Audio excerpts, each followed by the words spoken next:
welcome to episode 15 of the Swimrun Show podcast. This week's guest is a very special chap from Norway, Thor Hessleberg, race director for Rockman Swimrun. But before we crack on with that, well done to John Yalland, who was racing with his teammate from Mad Hatter Sports.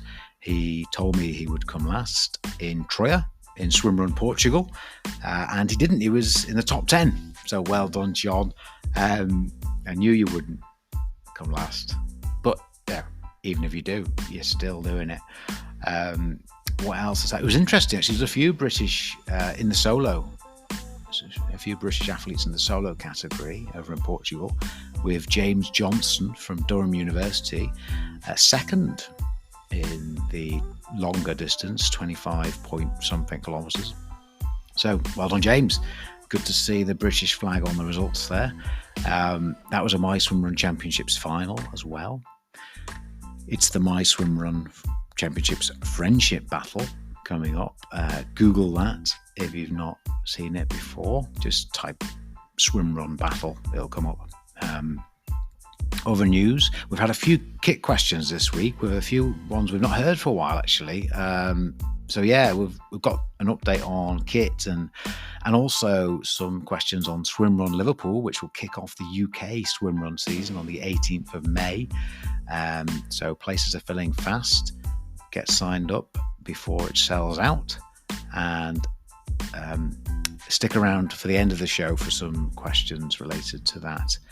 But before all of that, let's talk to Thor Hessleberg about what is an epic adventure race, I guess. A swim run, of course, with an emphasis on mountain terrain, quite a lot of height gain going on, technical terrain, shall we say, and all sorts. And it's gone back to its original roots, which it hasn't.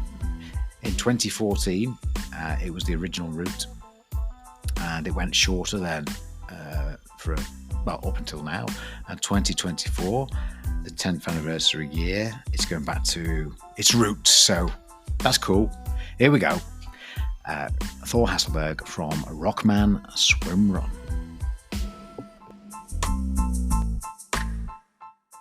Thor Hessleberg, how are you? Good. Great to be here. Good to be on the show. Thank you. Good. Well, thanks for coming on. And so I guess Rockman Swimrun is quite well known in Scandinavia for sure, and most of Europe and parts of the UK. Quite a few British guys have done it. But just kind of, what is it? What's it all about, Rockman Swimrun, for? Rockman is actually the first international swimrun ever outside of Sweden. It was hosted first time 10 years back on the same date as Ötö did their Engadin race. Due to the course we started at 7 o'clock. They started at 9, so we beat them by 2 hours. So nice. Michael and the guys have all the years. It's so it was kind of the start of the international swimrun movement outside of Sweden. Funded by 4 guys, local guys, and frankly, at the time when I heard about this myself, I thought they were crazy, because hosting it in that environment, that's kind of like it's impossible, we thought. So I hang around for the first year. I was planned to do it, but I got injured doing Keltman a couple of weeks before, so I had to pull out. So I was volunteering. So no, it's just a great vibe. Probably the most scenic, unique race course ever within the swimrun movement. Yet to see anyone having the same kind of atmosphere and the course. There are plenty of good races, don't get me wrong. It's just that the difference here is that you go really high up in the altitude and then you go far down. So you feel really small while you do it. And it's so majestic that it's really one of a kind. And we have been blessed over the years with both harsh conditions and a lot of good reviews. So in pretty much all the polls, we are ranked, at least 1, 2, 3 top bucket list races. considering being a small scale event, typically it's only max we have had is 75 teams. So compared to some of the bigger ones that really draw a big crowd, we can't have the big crowd because there are no roads. So if you get injured, it's only one way out, either on your foot or a chopper out. And luckily, knock wood, nobody has been choppered out yet. So okay, that's good. That's good. So that's good to know. Teams only. So it's old school, the way it started and the way it's best. well, not really. Only on the original long course. We started teams and then we opened for solos. And Okay. last year we had solos as well, but that was a shorter course. So Right. after last year, which was the 7th edition and the 9th year, because of COVID, we haven't had every year, obviously.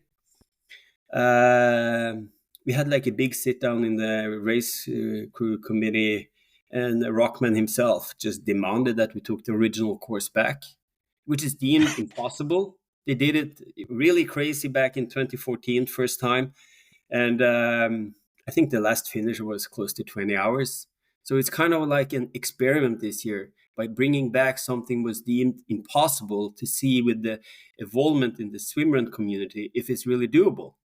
So we're bringing back the original course. And that's kind of, and from that perspective, we have said no solos because part of this course is really out in a place where if you get lost, we won't find you in for a couple of months, and we don't really want that. No, that'd be hard to explain to the partners. But I was going to ask about the course because I noticed it was shorter. So last year, anyway, has it only been the original course in the original year? Yeah, and then so this is the first time. Okay, so good.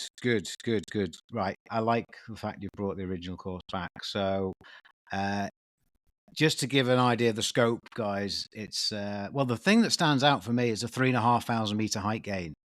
In terms of stands out compared to other swim run races. That's, as far as I know, the most height gain in a swim run race. Yeah, but it's not really the height gain which is killing you here, which is really the toughness.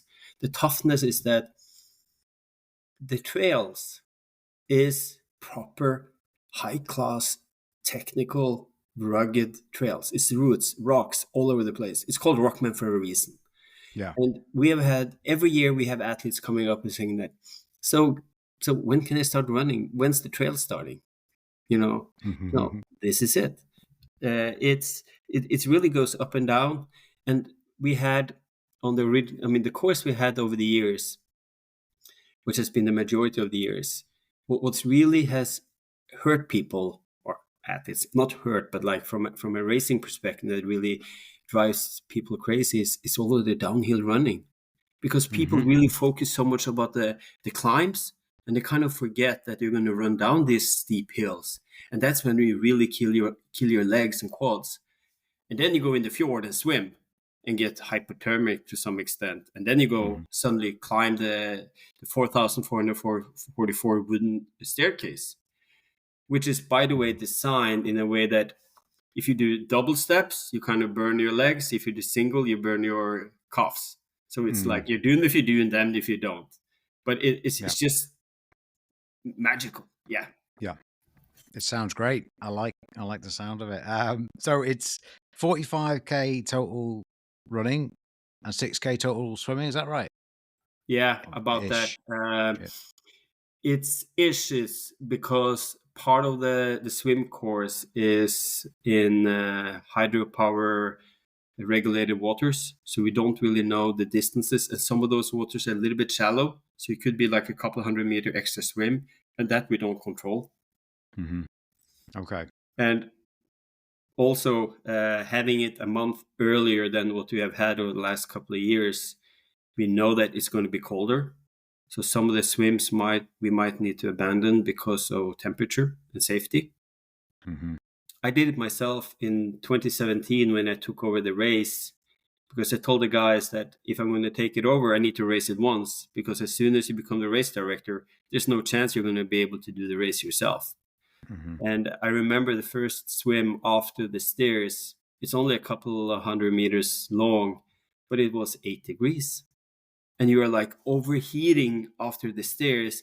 And then you got this brain freeze in the water, really like putting you it's kind of like at times when you have your legs in the oven and then after you have your head in the freezer and vice versa. That's kind of how Rockman is.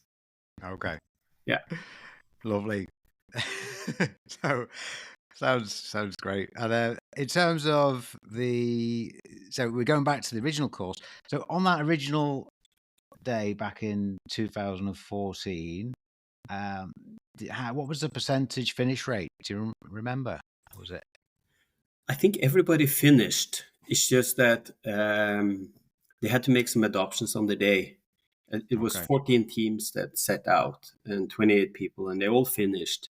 But at the end, they kind of went in a collective group to make sure nobody kind of got lost. And then there was part of the course they couldn't do because it got too dark.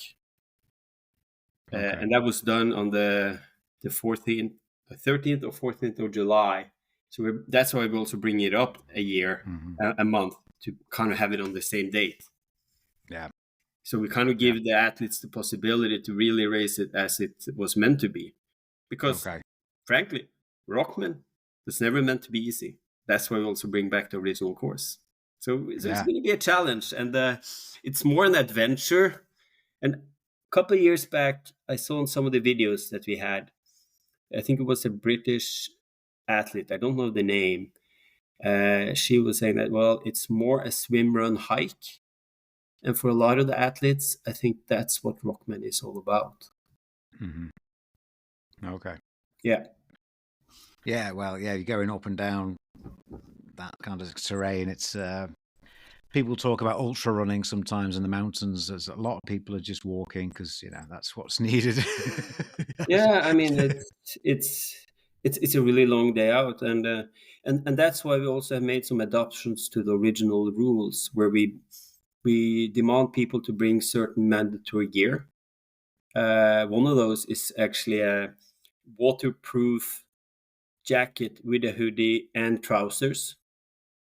Okay. And we had a big debate on that, whether or not is this wetsuit solid enough to hold it. But the issue is that if you get hypothermic in a wetsuit, you don't really heat up. So there's a drop bag situation, which is not so normal for swim runs, that we demand people to bring. And also they need to pack a head torch, because we expect finishers after midnight. And we need to make sure that we kind of get them off the mountain. And, for the fastest team, probably 70-80% of the teams, it won't be necessary, but we need to make sure it's equal for everyone. Yeah, definitely. Yeah.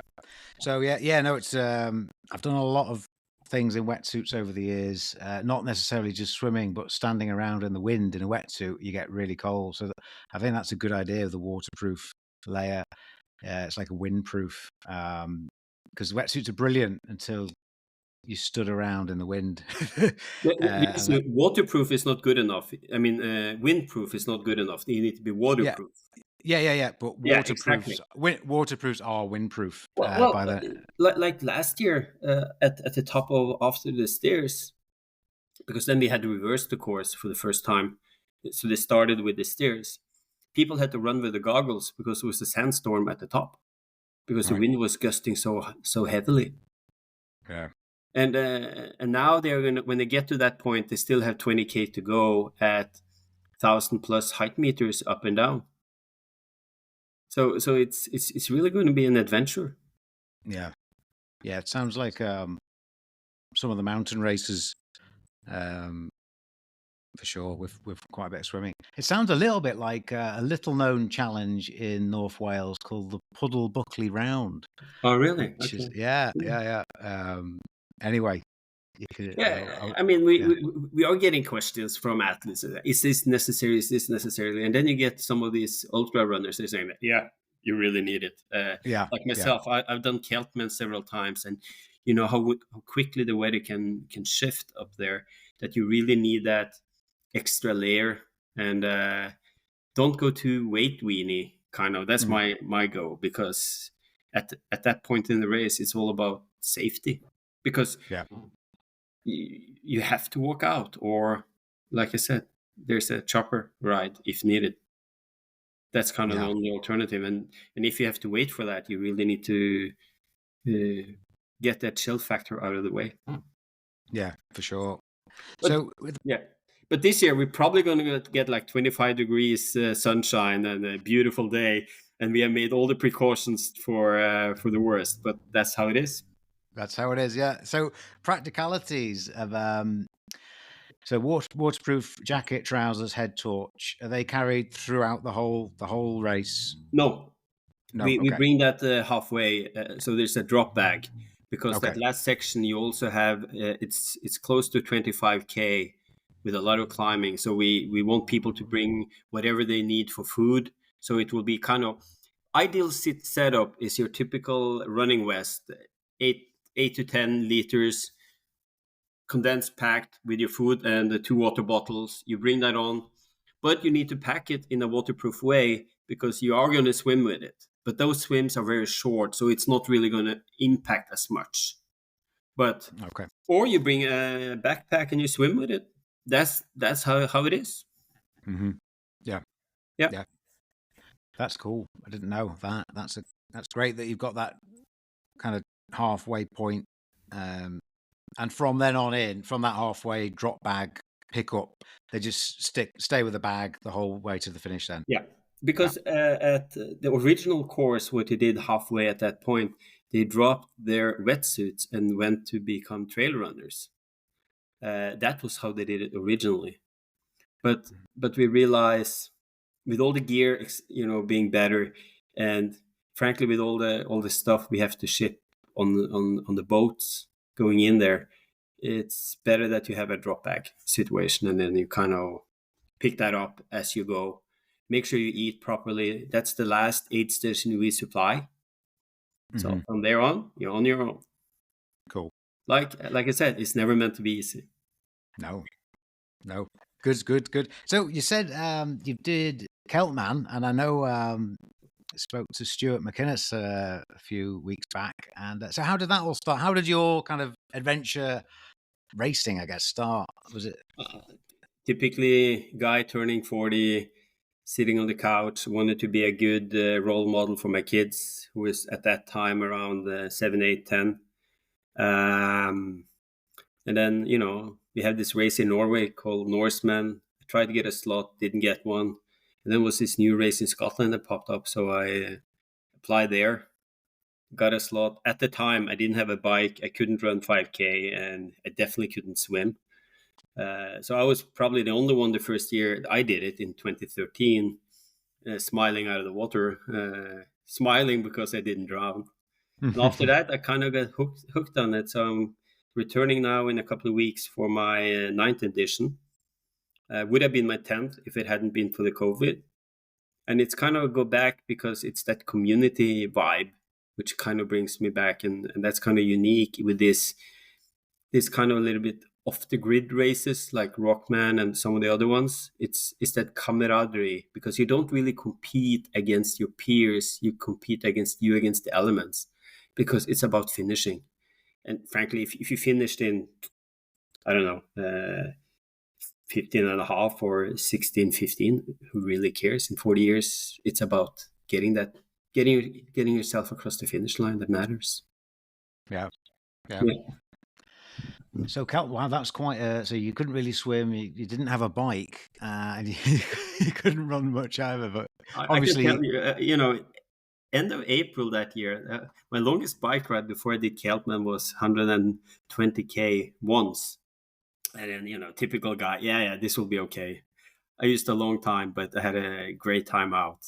And then, standing there the next day, realizing I could have done better. So I came back, and then it just grew on me. And then kind of the goal is to do 10x and 10 time next year.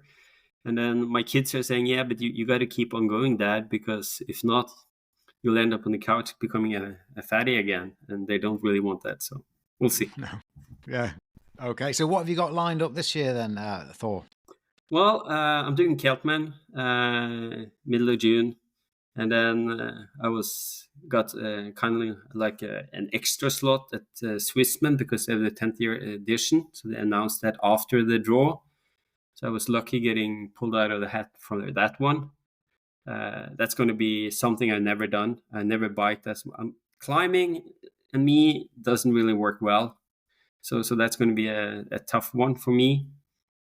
Then I'm heading to Norseman for my third time there.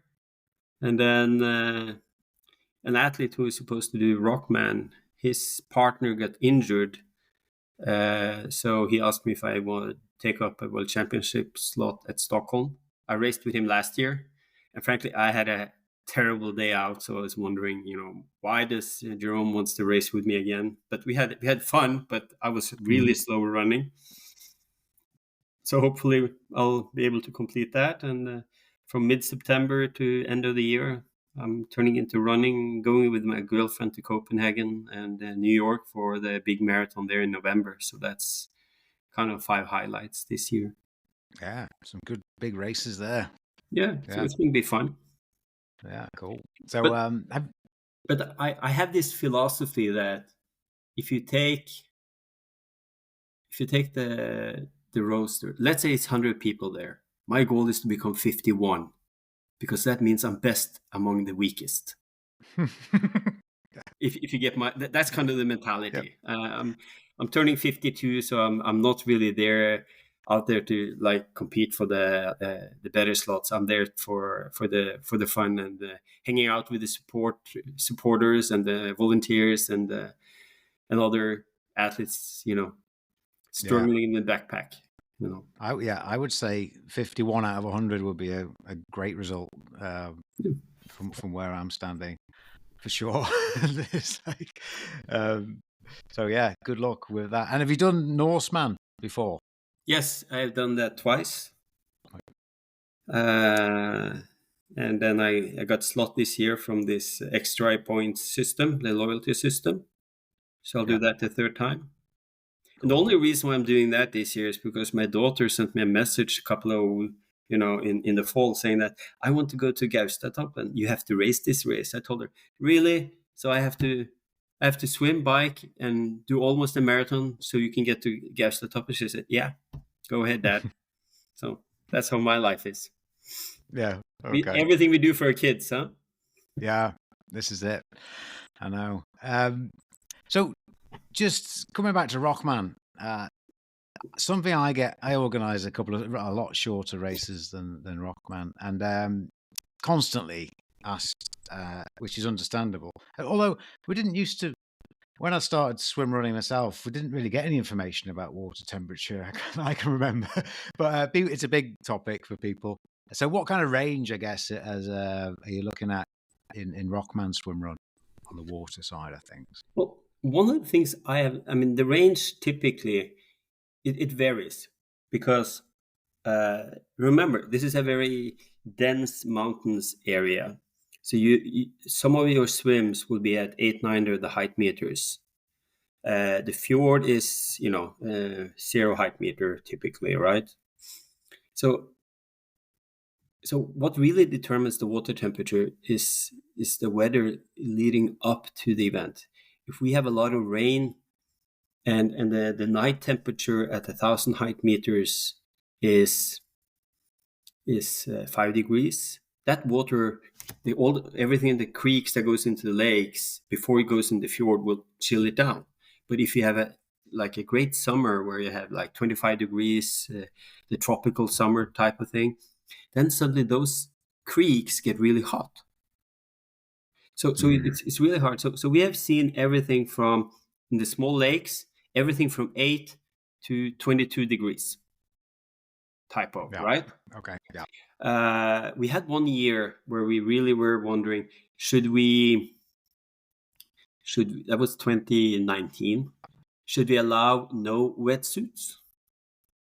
And then you have other years where you had it early July where you are like, should we demand people having full wetsuits? So it's kind of that range. Yeah. But typically the fjords is from around 12 to 15 degrees. Typically, that's quite Okay. stable. And then Mhm. the lake swims can vary 2 to 3 to 5 degrees above, depending on the water temperature. Okay. Well, that's good ballpark figures. And the fjord swims, I guess, are the longer ones, and the lake swims are a bit shorter. Yeah, yeah. Yeah. Okay. Cool. Yeah, it sounds similar to the first year I organised Tallyclin Swimrun. It was 22 degrees. The following year, it was 13 degrees. So it's very similar. The preceding weather in the mountains. Yeah. But It's, then, that year in 2019, I was standing at the race brief the day before the race, telling people it's going to be bulbs, it's going to be great, it's going to be warm. And then overnight, the weather changed, and all of that cold water down below 10 meters in the sea kind of got to the surface. So people didn't bring extra stuff because it was too cold.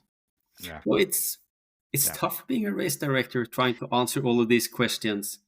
But one thing I know, one thing I have personally has learned is that try to emphasize on the things you can control. Things you can't control. If you spend too much effort trying to consider, around that, you won't really have a great day. It is what it is. Mm. And don't try to control it, because the only thing you can actually control race day is that your gear is with you, functional. You can check the water temperature and the the air temperature a couple of days before you travel, so you know that you bring the right kit. Make sure you have all the mandatory gear, because that you can control. Even your physical shape, you can't control the next day. That's something you need to consider 3 months out, Yeah. right? Yeah. Yeah. Yeah. Other than that, go and enjoy it, because that's what it's all about. Good. Yeah. Good advice. Good advice. So, here's a big question for you. Do you prefer swim run or extreme triathlon? I prefer swim runs. The only reason why I'm kind of still stuck with extreme triathlons is because that's kind of where I started, and I have this goal of doing 10 Keltmans. I kind of, for the last 2 years, I hardly been biking, so I'm Right. suffering when it comes to triathlons. I rather prefer to go with my toys, which is the pull boy and the paddles. Go in Yeah. the heated outdoor pool we have in Stavanger, 25-meter pool, and do my laps. I can swim 15 to 20K a week, just enjoying it, and I'd rather do running. Biking is more. I only do the days when it's sunshine out and you can put a smile on your face. So Yeah. yeah, so I would say I prefer swim runs. Yeah. Right answer.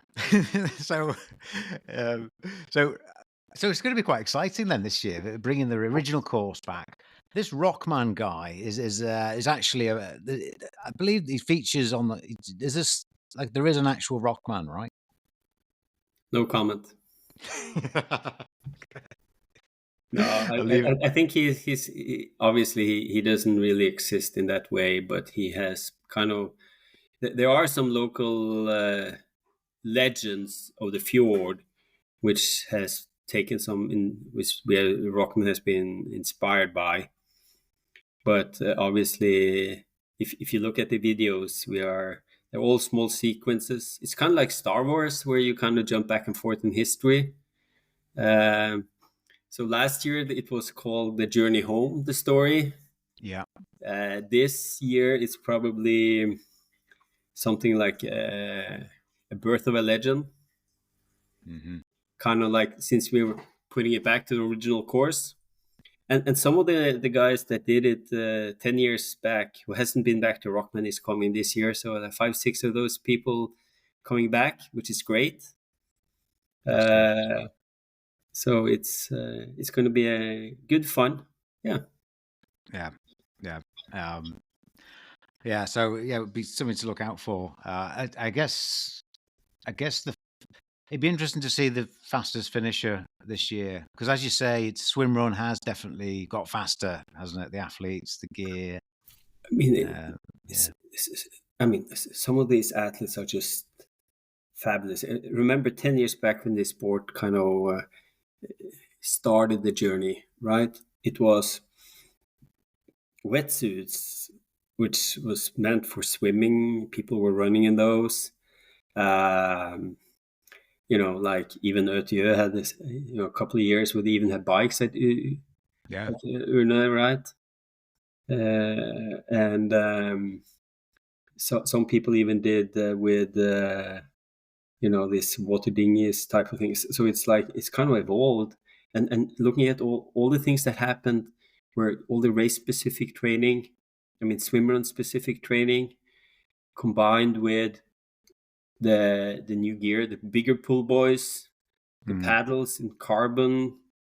I remember I did Worlds in 2018, and we didn't finish that year because my partner, he got injured, and I really had a terrible day as well. The guy that had won Keltman, he showed up to do it, without paddles.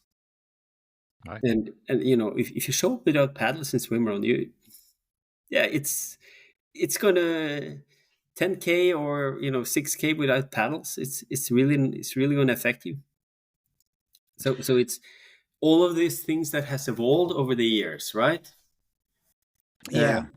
And it's going to be really interesting to see, will anyone finish this race less than 10 hours? I doubt it.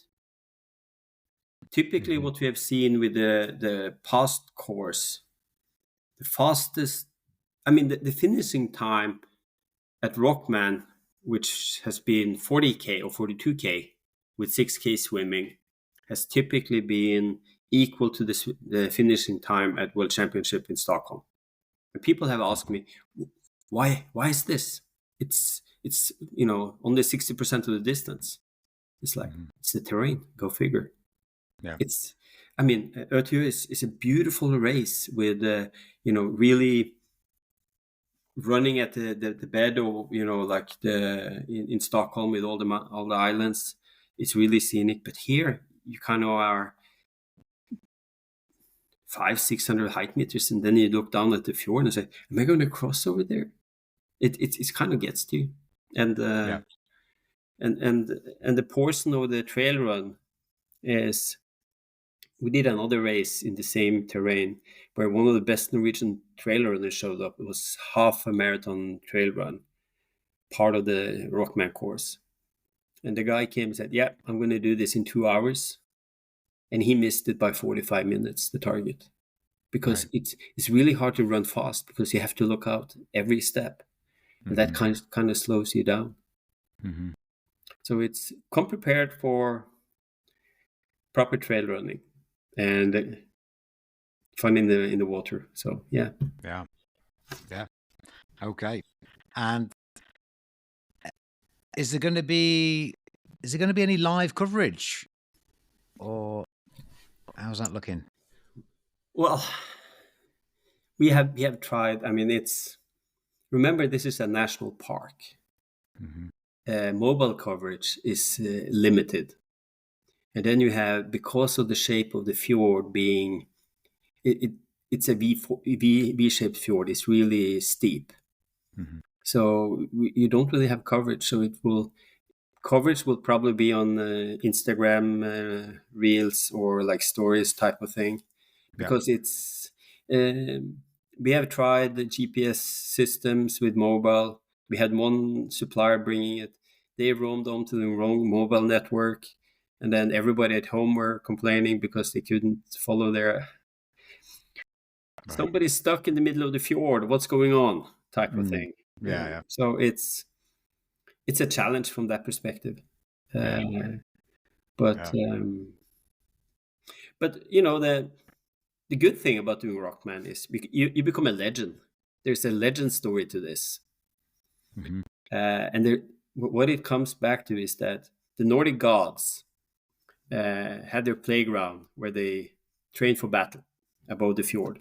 So their sweat, blood, and tears, falls down on the mountain, who then get picked up in the small creeks and go into the fjord. And as soon as that, all of this goes into the fjord eventually, And obviously, when you swim in this fjord, part of their DNA get infused in your body. So you kind of elevate yourself from being ordinary human to become a legend, which is the first path to become a god.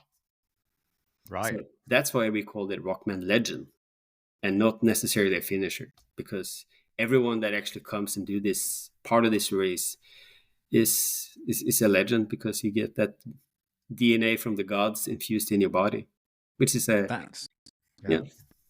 That's a selling point. Getting God's DNA in your body. Yeah, exactly. Okay, it's better than Red Bull, surely. So brilliant. Well, Thor, I'm looking forward to following on Instagram and see. I've got a few friends who are taking part. So yeah, it'd be good to see how it all goes, and great to hear it's going back to the original course too. Yeah, and we will probably decide after this, a couple of weeks after, what we do next year.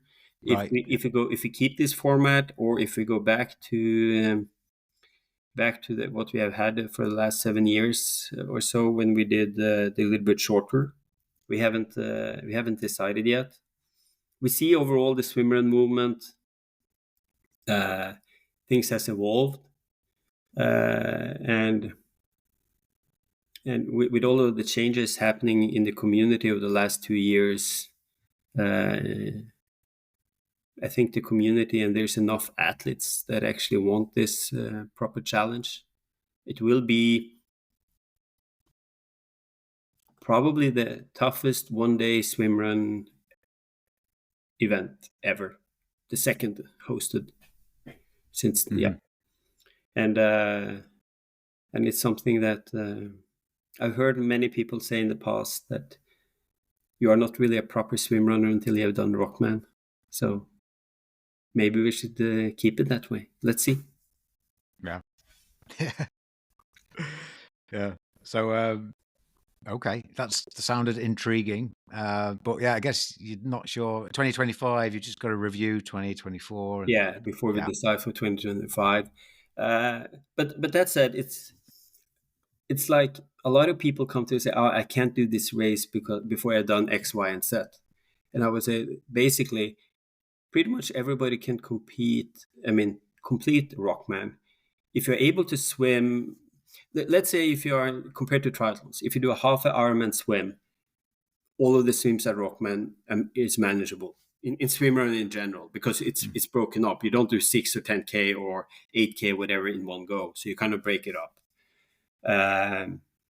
And since this is not so fast trail running, it's about, if you hike with a purpose on the places where you need to hike, and you run on the flats and the downhill and so forth, then most athletes are able to finish within the cutoffs.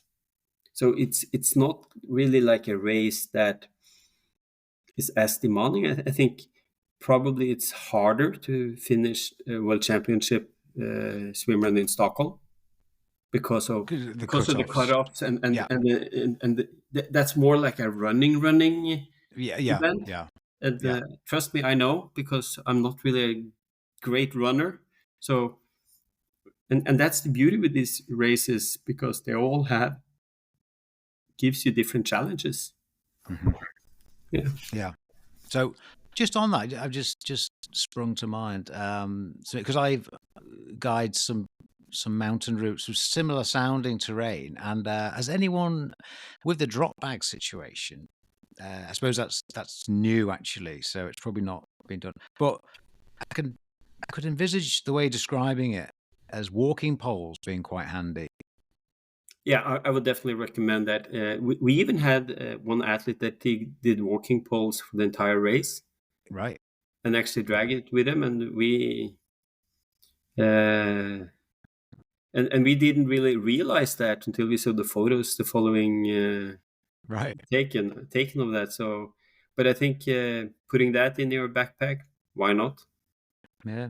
Especially for some of the downhill sections towards the end. Yeah. Okay. Cool. I like it. I like the style. By the way, being on a podcast like this, there's always some news that we can relieve. So which we haven't told anyone. The bibs this year will be in gold. What, gold? Golden Gold color. bibs. Yeah, gold Wow. bibs and gold swim caps. So that's kind of to celebrate the 10th year edition. Nice. That'll be awesome on the photos and the videos and yeah. So we are not doing the ordinary orange and the other colors this year. So we're doing gold. So cool. Golden legends this year, the golden generation. Yeah. Oh, that reminds me of a footballing team. Anyway, it's brilliant. So breaking news: gold, DNA from the gods, and a challenge, shall we say? Yeah. So yeah. And a fun day out. Yeah. But it's sold out, isn't it, Thor? Yes, it's sold out. Oh, yeah, 100%. Sold out pretty quick, I guess. We opened I think we were sold out in 3 weeks. Right. So we will have around 110 athletes participating. And the reason why we had to put a cap at that point is access to accommodation. Mm-hmm. Because we provide, including in the race fee this year, accommodation at the beginning and the finish line. Right. And that's the bottleneck, not access to athletes. Yeah. So about 55 teams. Yep. Is that? Yeah. Cool. And obviously mixed, female, males, a good spread. Well, actually, we were looking at the people sign up. There are only 2 female teams this year. Oh. Which is a little bit sad. We have had quite a good number in the past, but I think it's a good spread when it comes to mix and male. But right. I guess this is it's because it's probably the original course, and I think my experience in the past is that females, they do things they know they can do completely, while guys sometimes say, yeah, this will work. Then they suffer really bad, and some of the female athletes should probably be a little bit more, you know what I mean? Yeah, totally. Yeah. But it's but that's nothing what we can do about such. Hopefully more females will come next year. Yeah, sure. Cool, good stuff. Well, Thor, thank you very much for coming on. Thanks for having me. No, pleasure. And maybe, well, you never know, I might see you somewhere this year. Probably not I won't be doing an extreme triathlon, but no, but I'm probably going to do some of the swimrun. One swimrun that I really always wanted to do is Kuster Swimrun in Sweden. Oh yes, yeah. That looks good. Yeah, it's time of the year which is like getting a little bit cold in the water, so that one might look out for. And after I've done Swissman, my kids are saying that maybe we should take a week holiday in Switzerland, and then I realized the following week you got Engadin. I haven't done that, so that I might pop up there. There you go. Yeah. No, I mean there's so many good options out there, and I think it's a good outlook for the swimrun community. So yeah, definitely. Good stuff. Thank you, Thor, and happy summer. Thank you. Same to you. And I wish everybody that's listening a great summer, and go out there, sign up for a swimrun event anywhere. Just get started, try it, and it's about just doing it. Yeah, totally. Yeah. I second that. Thank you.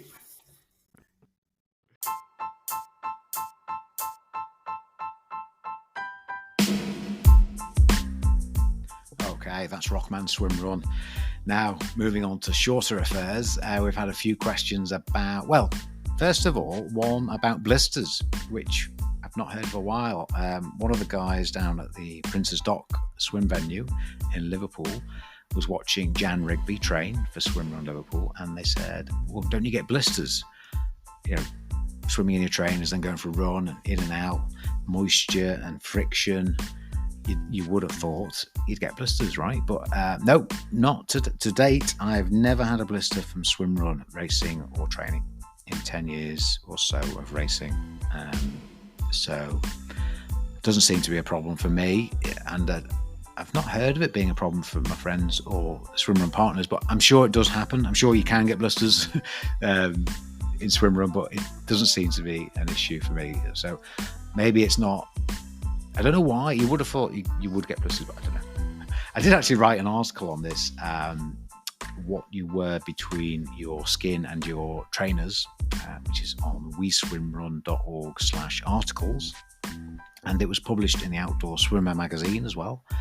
A top tip on this topic, actually, is if I have a pair of trainers that I've not tried before for swim run, I'll go out on a short swim run with no socks on, just the trainers, and see if there's any hot spots where my skin doesn't like bits of the trainers, which I find really useful, actually. And I have actually raced with no socks before, and it's worked out fine. I wouldn't do that with the Viva Barefoot, though, because they've definitely got some hot spots. So yeah, there we go. That's that one. Good question, though, because blisters can end your day. If you get a really bad blister, I've seen people on long distance races really suffering. But yeah, so oh yes, mandatory kit. Good one. It's valid because it's not as we listening to Thor about Rockman Swimrun. They're all different swimrun races, but with Liverpool, it's pretty simple. As long as you've got, you're not naked and you've got something on your feet, and you've got the swimrun hat you'll be given at registration, then I'm happy. Everything else is optional. So it can be wetsuit, or it can be skins, as in tri-suit or your swimsuit, and whatever you want to wear on your feet, as long as you've got something on your feet. So the rest is up to you. Hand paddles, pull buoys, your choice, based on your training and your decisions. So keep it simple is that one.